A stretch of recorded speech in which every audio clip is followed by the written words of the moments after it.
Today I want to speak to you about the third of the 7 signs in the Gospel of John. And this is a miracle that Jesus did simply because he wanted to. Let me read to you from John chapter 5. I'm going to begin at verse 2, and I'm going to just paraphrase many verses along the way. Here we go. Now there is in Jerusalem by the sheep gate a pool, which is called in Hebrew Bethesda, having 5 porches. In these lay a great multitude of sick people, blind, lame, paralyzed, waiting for the moving of the water. Now a certain man was there who had an infirmity 38 years. When Jesus saw him lying there and knew that he had already been in that condition a long time, he said to him, "Do you want to be made well?" The sick man answered him, "Sir, I have no man to put me into the pool when the water is stirred up. But while I am coming, another steps down before him." Jesus said to him, "Rise, take up your bed, and walk." And immediately the man was made well, took up his bed, and walked.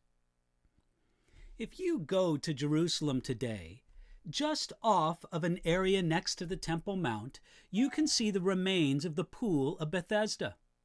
Excavations have found that it had 5 porches, just as John said it did.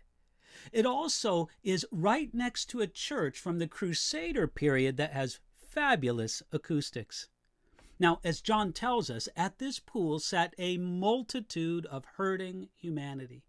They waited for an angel to come down to stir the waters, and then the first one in the water received a healing.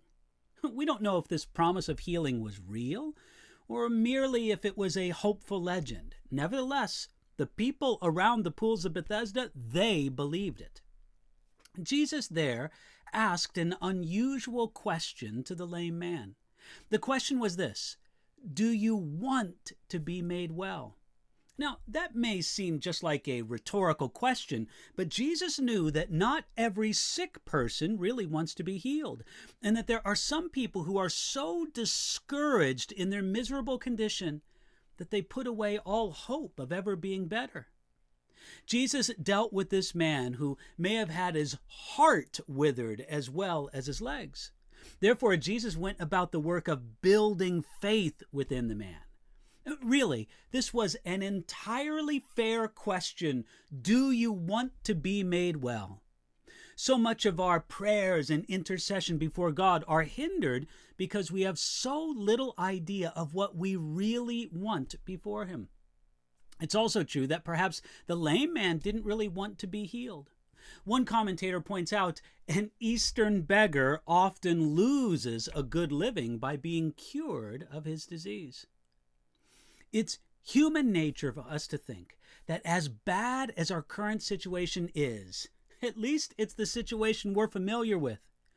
We know it, and we won't be surprised by it. We can be more comfortable in our current misery than in taking the steps we need to take in order to be free.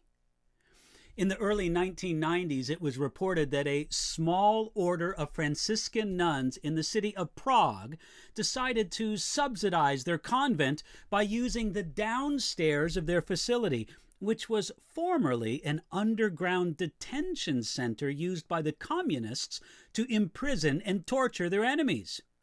They opened it up as a hotel, and back then, for $33 a night, you could stay in a former prison cell. The proprietors said that they tried to achieve a middle ground between comfort and authenticity in the so-called hotel. When I read that article, it reminded me that many people are really looking for just that, a comfortable prison cell. But John told us that the man wanted to be well. His answer was basically, yes, I want to be made well, but I don't see how this can happen. John Calvin, when he wrote about the lame man's response, I think he had a good idea. He said, "The sick man does what we nearly all do. He limits God's help to his own ideas, and he does not dare promise himself more than he conceives in his mind." You know, J.B. Phillips wrote a famous book about this problem. The title of the book was, "Your God is Too Small." And many of us create a small God in our heads And this God is limited in all sorts of ways that the real God who reigns in heaven, well, he's not limited by such things. Jesus could simply say to this man, "Rise, take up your bed, and walk." And as the man did this, he could walk. You see, in this miracle, Jesus did it all. In this case, he could not say what he said to many others whom he healed.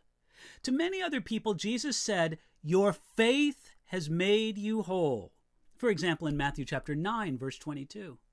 This time, at the pool of Bethesda, Jesus took the initiative and he did all the work. Now, will you let Jesus take some initiative in your life today? Why not ask him to have his own way with you? But first, determine that you want to be free and that you will not accept the pain of the present just because it's what you're used to having in your life. Choose God's best above your present miserable comfort today.